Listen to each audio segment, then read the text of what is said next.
चलिए देखिएगा जरा, आज हमारा क्या टॉपिक है? हमारा टॉपिक है ईपैट, है ना? टॉपिक क्या है? ईपैट, जिसको हम लोग क्या कहते हैं? लीवर कहते हैं। तो लीवर हम लोग उस दिन बात भी किए थे कि हमारा जो 9 रीजन ऑफ एब्डोमेन है, क्या है? 9 रीजन ऑफ एब्डोमेन है, जिसमें ये पहला रीजन हम लोग 9 रीजन बहुत अच्छे तरीके से पढ़ चुके थे। इसमें जो पहला रीजन है, कौन सा रीजन है आपका? Right hypochondriac region. अब हाइपोकॉन्ड्रिक रीजन में हम लोग बोलते हैं कि लीवर, तो सिर्फ ऐसा नहीं कि राइट हाइपोकॉन्ड्रिक में ही पाया जाता है, ये भी बात हम लोग पढ़े थे। क्योंकि राइट हाइपोकॉन्ड्रिक से फिर क्या है, वो लीवर ऐसे यहाँ पर आता है और टच होता है तो यहाँ पर भी आ जाता है। तो यहाँ पर जो मिडिल पार्ट है वो आपका कहाँ पर पाया जाता है? एपिगैस्ट्रिक रीजन में पाया जाता है और राइट हाइपोकॉन्ड्रिक से वो स्टार्ट होता है। तो जब भी हम लोग लीवर को ऐसे तो एनालाइज नहीं कर सकते, ऐसे एनालाइज समझ में नहीं आएगा कि छू भी रहा फिर भी पता चलेगा लीवर है नहीं ना। लेकिन क्या होता है कि जब ये केस हो जाता है हिपैटोमेगाली का, किसका केस बनता है? हिपैटोमेगाली का। हमको कोई बताएगा हिपैटोमेगाली मींस क्या होता है? हाँ, क्योंकि हिपैट मींस होता है आपका लीवर एंड मेगाली मींस एमी। फिर से करना पड़ेगा? नहीं मैम, हमने ये देख लिए थे कि ये क्या था? हिपैटोमेगाली, जिसमें हिपैट मींस लीवर और megaly means enlargement of liver diaphragm means hepatomegaly. तो जब भी कोई केस हिपैटोमेगाली का होगा तो हिपैटोमेगाली का हम लोग फिर उसके बाद जब उसको टच करेंगे, यानी कि पेशेंट का जब इस रीजन में, यानी this is the hypochondriac region, this is the hypochondriac region, जब यहाँ पर टच करेंगे तो एक बल्कीनेस हम लोग को महसूस हो सकता है। इवन आप जब प्रेस करोगे पेशेंट के यहाँ पर, जब यहाँ पर आप प्रेस करोगे तो वो क्या है, कुछ हरकतें दिखाएगा। क्योंकि हिपैटोमेगाली है ना, थोड़ा साइज बड़ा, यानी कुछ ना कुछ उसके लीवर में इन्फ्लामेशन या प्रॉब्लम्स आ रहा है, तो प्रॉब्लम आ रहा है, जब भी आप प्रेस करोगे तो उसको किसी तरह का वो हरकत दिखाएगा, उसको प्रॉब्लम दिखाएगा, तो आपको समझ में आएगा। अब देखो, जब हम लोग कहते हैं कि जब भी किसी पेशेंट का हिपैट में प्रॉब्लम आता है, फिर धीरे धीरे वो कहाँ चला जाता है? स्प्लीन में चला जाता है ना। जल्दी पेशेंट अफेक्टेड होता है, इसलिए कहा जाता है कि लीवर का अगर प्रॉब्लम हो रहा है तो आप जल्दी क्योर करें, तो वो धीरे धीरे सारे सिस्टम को खराब कर देगा। अब देखो कैसे होता है, उस चीज को ही हम लोग यहाँ पर समझेंगे, लेकिन उससे पहले और कुछ। अब देखो, जैसे आपको ये प्लेसमेंट आपको समझ में आ गया कि किधर होता है, तो starting region of the hepat is placed in the hypochondriac region, where in right hypochondriac region, and the middle part is present in the epigastric region, and the tail of the liver is found in the starting region of the left hypochondric region, ठीक है। and the lower base of the hepat is found in the upper region of right lumbar region, ठीक है। इस तरीके से अगर आप segregate करके तोड़ेंगे तो आपको ज्यादा समझ में आएगा। अब मान लो, जैसे अब मान लो यहाँ पर, तो अगर आपका हिपैट है तो वो कहाँ से आपका स्टार्ट हो जाएगा? इस रीजन से आपका स्टार्ट हो जाएगा। इस रीजन मतलब क्या हो गया आपका? 1 2 3 4 5 6 7 8, तो लगभग यहाँ पर 8 जो रिब केज है वहां से फिर आपका क्या हो जाता है कि हिपैट का आपका ये प्लेसमेंट क्या हो जाता है? स्टार्ट हो जाता है, ठीक है। अब आ जाओ, सोचो कितना अच्छा है कि इधर से क्या है, इधर से आपका लंग्स है ऊपर में, फिर इधर में क्या है? हिपैट है ना, और ये ऊपर में अच्छे से कवरेज है, नीचे में डायफ्राम है और बीच में हार्ट है। कितना अच्छा अरेंजमेंट है, देखो तो। क्यों अब इसको कुछ हो गया, हार्ट को कुछ हो गया तो खराब है, हमारा सिस्टम ही बेकार हो गया। तो देखो कितना अच्छे से अरेंजमेंट किया भगवान जी। चलो अब आप समझ लो कि अब होता क्या है। जैसे एक लीवर है, तो लीवर हम लोग पढ़े भी थे बहुत अच्छे तरीके से कि लीवर में कितने लोब्स पाए जाते हैं? 2 लोब्स पाए जाते हैं, right lobe and left lobe, जो कि डिवाइडेड होते हैं, यानी कि एक सेगमेंटल डिवाइडेड होता है। वो किस सेगमेंटल डिवाइडेशन किसके कारण होता है? यहाँ पर कौन सा फिलामेंट पाया जाता है? फैल्सिफोरम फिलामेंट पाया जाता है। हालांकि और भी पढ़ोगे तो आपको धीरे धीरे समझ में आएगा कि यहाँ पर क्या होता है? कोरोनरी लिगामेंट होता है। कौन सा होता है? कोरोनरी लिगामेंट होता है। और नीचे में क्या होता है? जो सेगमेंटेड है उसको हम लोग क्या कहते हैं? फैल्सिफोरम लिगामेंट। एज ए लिगामेंट देखा जाए तो जब हम लोग लिगामेंट पढ़ेंगे तो 3-4 तरह का आपको लिगामेंट दिखेगा। यहाँ पर इस रीजन को, क्योंकि एक ट्रायंगुलर शेप बनता है, यहाँ पर हम लोग कहते हैं इसको ट्रायंगुलर अरेंजमेंट होता है। ट्रायंगुलर अरेंजमेंट है ना, इधर भी है इधर भी है, ये क्या ट्रायंगल बन रहा है ना, तो इसमें हम लोग क्या कहते हैं? ट्रायंगुलर लिगामेंट कहते हैं। फिर यहाँ पर ये जो लिगामेंट है हल्का सा क्या हो जाता है? राउंड शेप हो जाता है। राउंड शेप हो जाता है तो फिर हम नीचे में क्या होता है? राउंड लिगामेंट कहते हैं। देखो कैसे आकार, बस आपको चीजें पता होना चाहिए, आकार पता होना चाहिए, नाम अपने आप याद हो जाता है। तो इस तरीके का ऊपर का हम लोग क्या कहते हैं, कोरोनरी लिगामेंट हो गया, नीचे का क्या हो गया, ये बेस वाला, ये वाला क्या हो गया, फैल्सीफोरम लिगामेंट हो गया।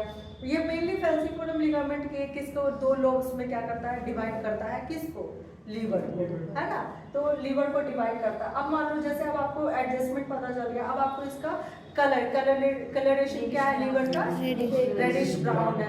इसका कलर क्या, ना एग्जैक्टली ब्राउन है ना एग्जैक्टली रेड है, क्या है, रेडिश ब्राउन है। फंक्शंस तो हम लोग बहुत सारा पढ़ ही लिए थे। अब एक आ जाता है वेट, इसका क्या होता है ना, है ना। तो हम लोग पढ़े थे कि एटलीस्ट अप्रॉक्स में कितना होता है, 3 पाउंड्स होता है। अब पाउंड्स बता दो फिर केजी में कितना होता है, केजी में अप्रॉक्स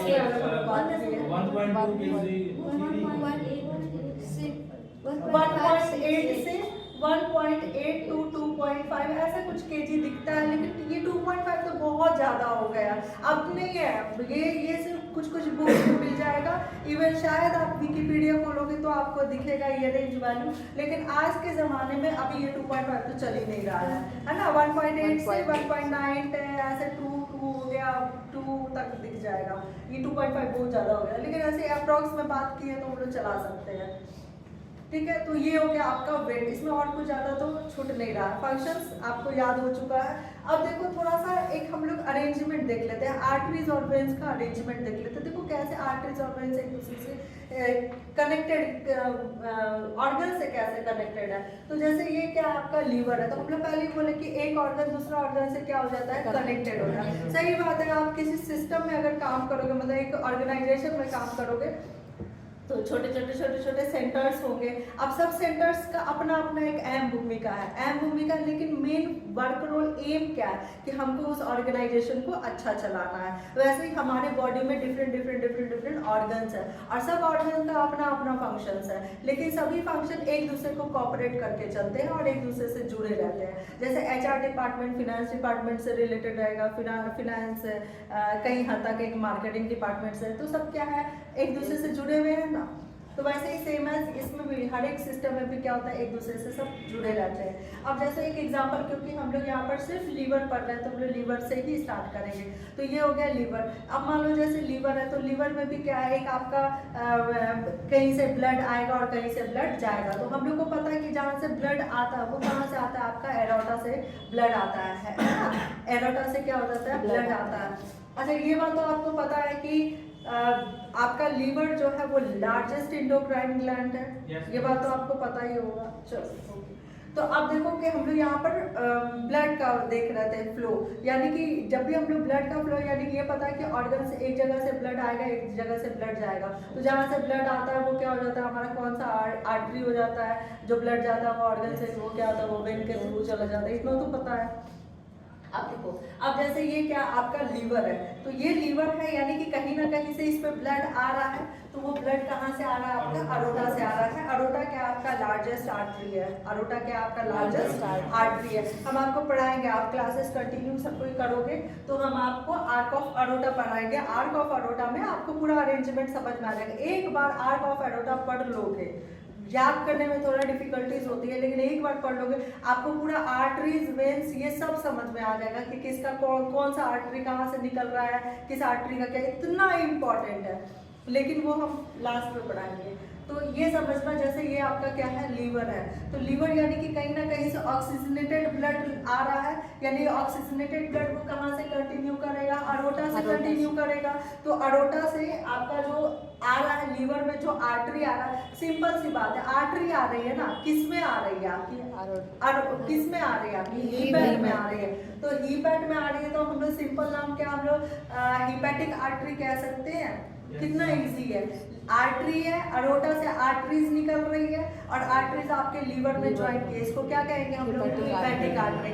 अब यही हीपैटिक आर्टरी, ये जो अरोटा है, फिर वहां से कहाँ पर आपका कहाँ ज्वाइन कर रही है, आपके स्टमक में ज्वाइन कर रही है। फिर यही आर्टरी आपकी यहाँ पर आ रही है, तो क्या, तो स्टमक में तो वो स्टमक आर्टरी हो गई, स्प्लेनिक आर्टरी हो गई। इतना तो आप लोग याद कर ही सकते हैं।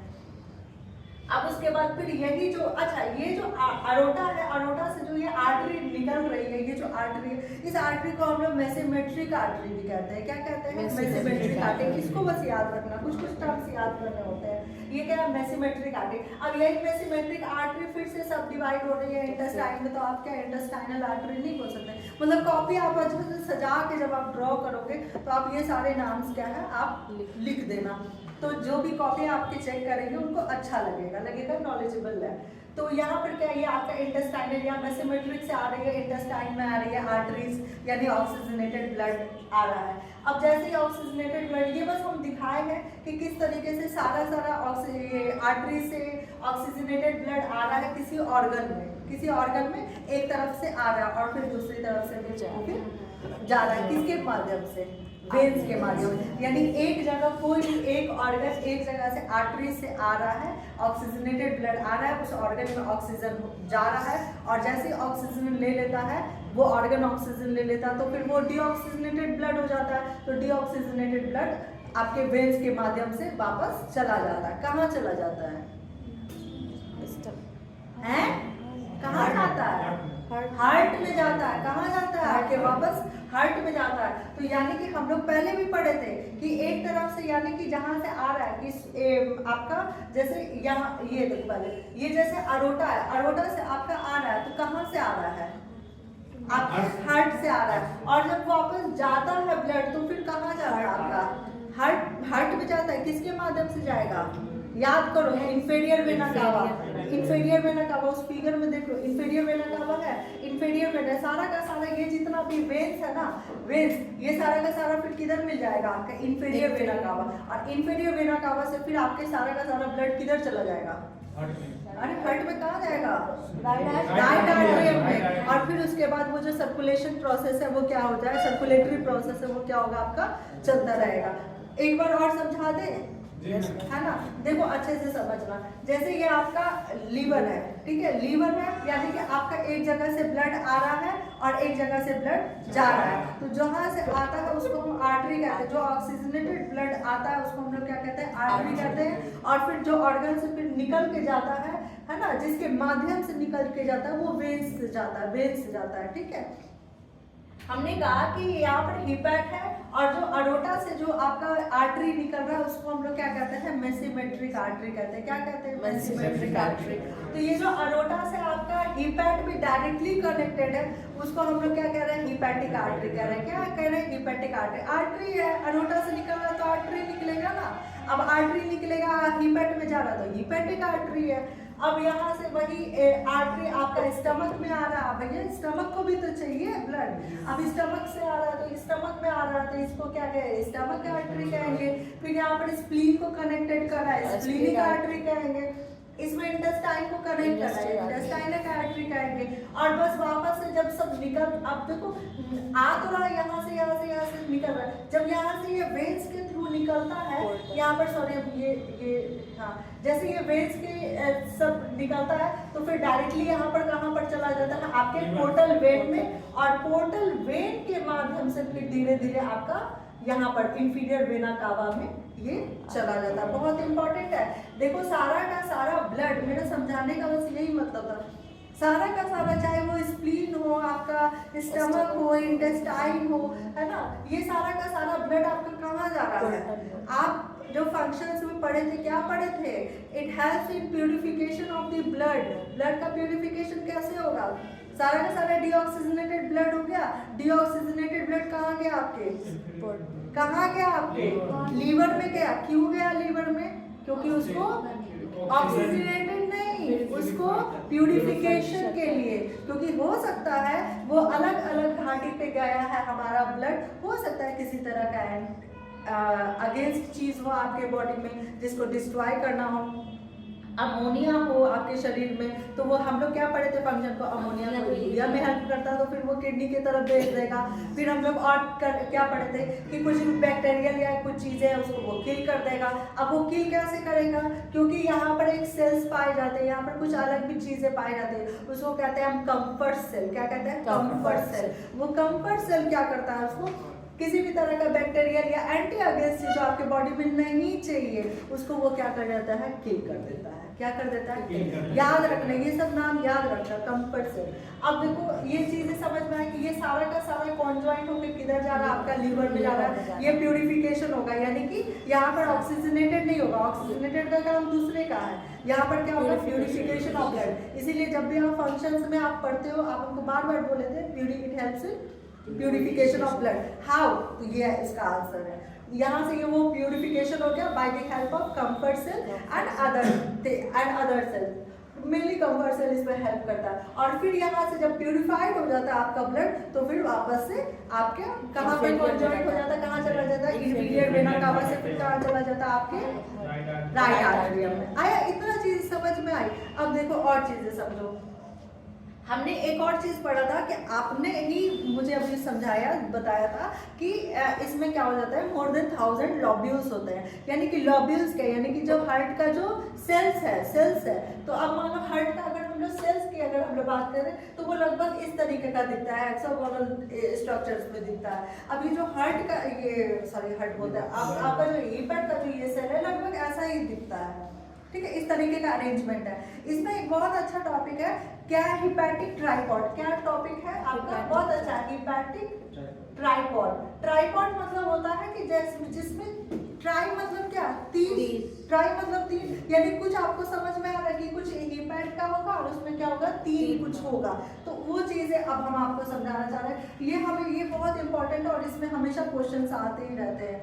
अब देखो क्या है, ये आपका क्या है, अब आप ही मेरे को सुनाए थे, ये बोले थे कि मैम वो जो 1000 ऑफ द लॉब्यूल्स है, वो लॉब्यूल्स में क्या हो जाता है, बाइल जूसेस क्रिएट होते हैं, और बाइल जूसेस क्रिएट होके फिर कहाँ जाते हैं, कॉमन डक्ट में जाते हैं, और उसमें से कॉमन डक्ट में से आपके बाइल जूसेस निकलते हैं और वो चले जाते हैं, और वो कहाँ पर फिर हो जाता है, वो आपके गल ब्लैडर में चला जाता है। यही सुनाए थे ना।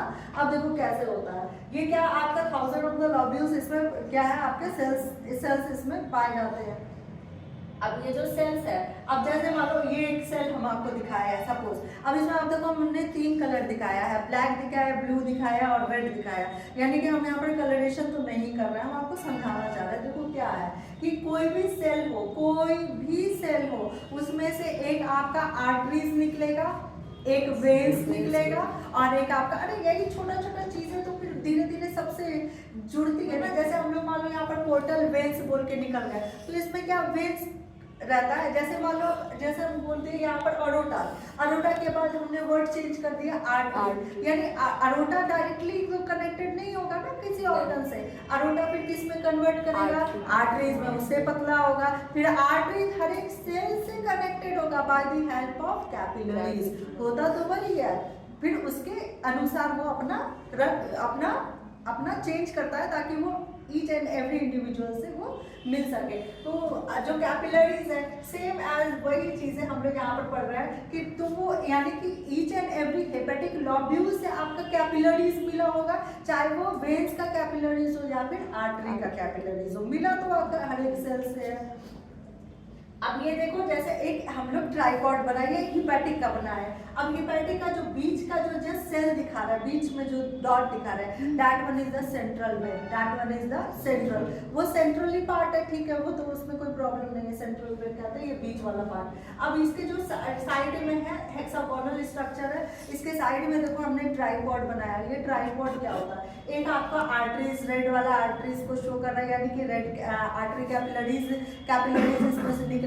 फिर आपका पे क्या है, पोर्टल वेन्स है, ये वाला पोर्टल वेन्स है, पोर्टल वेन की जो कैपिलरीज है वो यानी कि इधर से आर्टरी आएगा, फिर उधर से जाएगा, और एक और ब्लैक कलर का सिग्निफाइज द हिपैटिक डक्ट, जिसको हिपैटिक डक्ट कहते हैं। अब हिपैटिक यहाँ पर क्या हो रहा है, एक सेल जितना मात्रा में हो सके वो बाइल जूसेस क्रिएट कर रहा है, और बाइल जूसेस क्रिएट कर रहा है, इधर से अपना आर्टरी आ रहा है, इधर से वेन्स आ रहा है, उससे तो कोई प्रॉब्लम नहीं, उसको खाना पीना मिल रहा है, जिसको जाना वो जा रहा है। लेकिन इसका मेन फंक्शन क्या है कि ये बाइल जूसेस बना रहा है, और ये बाइल जूसेस बना के फिर कहाँ से, एक अलग माध्यम से, देखो सबका गेट कैसे अलग अलग है, आर्टरी का अलग है, वेन्स का अलग है, और आपका हिपैटिक डक्ट का अलग है। अब ये क्या है, हर एक हिपैटिक डक्ट, ये जितना हर एक हिपैटिक डक्ट, यानी थाउजेंड्स ऑफ कितने सारे हिपैटिक डक्ट होते हैं, सब हिपैटिक डक्ट फिर एक जगह मिलता है। ये जैसे हमने ये यहाँ पर सेल्स कोशिश किया कि समझाने का कि ये सेल्स है।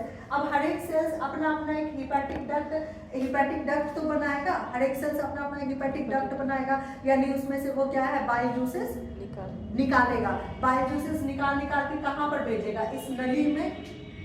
इस नली को क्या कहते हैं, कॉमन बाइल डक्ट। क्या कहते हैं, कॉमन बाइल डक्ट। अब इस नली से यानी कॉमन बाइल डक्ट से फिर यहाँ पर आ जाता है, कॉमन बाइल डक्ट में यहाँ पर ये आपका जमा हो जाता है। कॉमन बाइल डक्ट से जमा होके, हाँ, हिपैटिक डक्ट से निकल के कॉमन बाइल डक्ट से जमा होके फिर आपका कहाँ पर चला जाता है, कहाँ स्टोर होके चला जाता है, गॉल ब्लैडर। कहाँ स्टोर हो जाता है आपका, गॉल ब्लैडर में। इसीलिए देखो कितना अच्छा है, वहाँ पर वो चाहे तो ब्लड में भी जा सकता था, नहीं, लेकिन ब्लड में नहीं। क्यों इतना कंफ्यूजन क्रिएट ही क्यों करना, सबका अपना अपना काम है, सब अपना अपना काम कर रहा है। तो ये आपको ट्राइपॉड समझना है, ट्राइपॉड बहुत इंपॉर्टेंट है।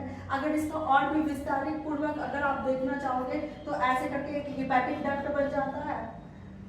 अगर ज़्यादा ही कोई फिगर अगर आप लोग समझना चाहते हो, ये हो गया आपका आर्टरीज हो जाता है, जो कि आर्टरीज के माध्यम से अपना निकलने लगेगा। और इधर में क्या है आपका, वेन्स का। मतलब ये हम बस बता रहे कि सबका अपना अपना एक चेम्बर बना हुआ है और उसी से किसी तरह का मिसकम्युनिकेशंस यहाँ पर नहीं होता है। आप बताओ, इसको समझने में कोई दिक्कत? आई होप कि ये आपको एक तो हेल्प करेगा। अब देखो क्या होता है जनरली कि जिसको लीवर में प्रॉब्लम होता है ना पेशेंट को, वो जल्दी उसकी स्प्लीन में प्रॉब्लम आने लगता है। यानी वो पेशेंट इधर भी दर्द बताएगा, इधर भी बताएगा, एक आपका राइट साइड में एक लेफ्ट है, पेशेंट परेशान हो जाएगा। अब नेक्स्ट जो क्लासेस होगी हमारी डिजीज पे होगी, तो डिजीज में भी हम पूरा ही डिजीज कवर करेंगे। जैसे इसका पहला डिजीज हम लोग बोलते हैं क्या है, जॉन्डिस। जॉन्डिस ही सबसे पहले ना बोलते हैं आँख वाँख पीला हो जाता है, तो हम लोग ये पढ़ेंगे कि भाई आइज क्यों येलो होता है ना। और जॉन्डिस सिर्फ नॉर्मल एक ही जॉन्डिस नहीं होता, जॉन्डिस में भी टाइप्स होते हैं। तो आपको उस हद तक पढ़ाया जाएगा, लेकिन उससे पहले आपको इसमें कोई कंफ्यूजन उसको क्लियर कर ले हम लोग, और नहीं तो नेक्स्ट क्लास में हम पढ़ाएंगे आगे डिजीजेस। इसमें कोई प्रॉब्लम किसी को? ठीक है।